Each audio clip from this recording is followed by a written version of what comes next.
CAMnews 24, le flash d'information. Bienvenue à tous et à toutes. Chef traditionnel du Sénat, la configuration hétéroclite du tout nouveau Sénat de l'histoire politique du Cameroun accorde une place de choix à la chefferie traditionnelle. Plus d'une dizaine au total, élus ou nommés, siègent désormais au sein de la Chambre haute du Parlement. Au-delà de la défense des intérêts des collectivités territoriales décentralisées, la notabilité traditionnelle trouve une tribune pour porter au mieux les préoccupations des populations. Cependant, on note la faible représentativité féminine. 17 femmes sénatrices titulaires seulement à la Chambre haute contre 65 hommes.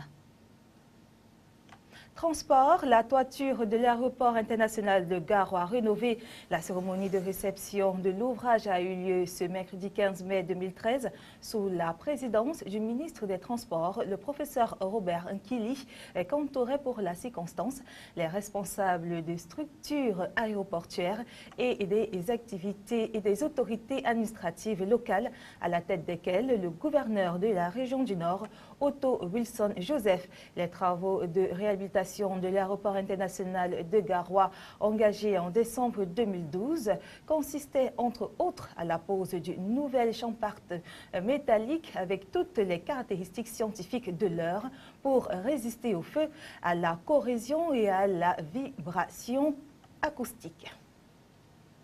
Collectivité locale décentralisée du Nord, elle s'imprègne des principes de la mobilisation des recettes tels qu'indiqués par le ministère de l'administration territoriale et de la décentralisation. Une mission de ces départements ministériels tenait ainsi ce 15 mai 2013 avec les maires et autres responsables des finances locales un séminaire d'information et de sensibilisation à cet effet. Les échanges devraient ainsi outiller les acteurs à travailler pour pourvoir les caisses des municipalités de la région.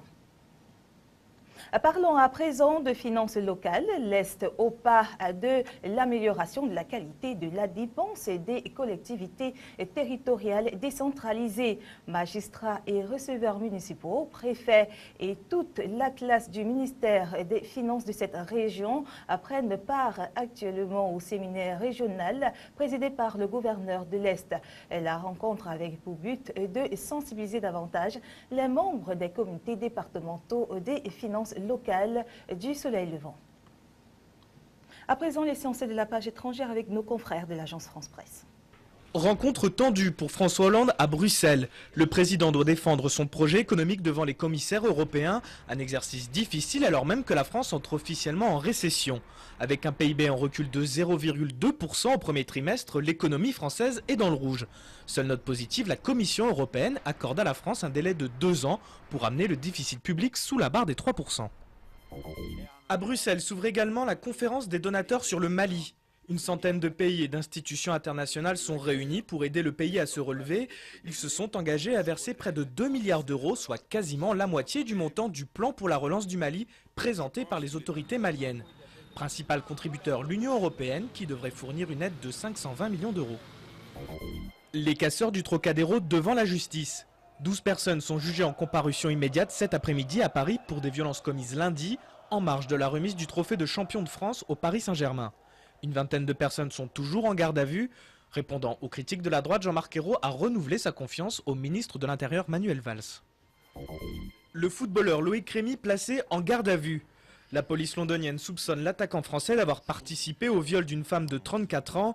Les faits se seraient déroulés le 6 mai dernier dans l'ouest de Londres. 2 autres hommes ont également été arrêtés. L'ancien joueur marseillais évolue cette saison au sein du club londonien des Queen's Park Rangers. 66e festival du cinéma à Cannes, c'est parti. Leonardo DiCaprio, Tobey Maguire et Carey Mulligan ouvrent le bal de la montée des marches pour l'adaptation de Gatsby le Magnifique. Qui des 20 films en compétition remportera la très convoitée Palme d'Or? Réponse le 26 mai.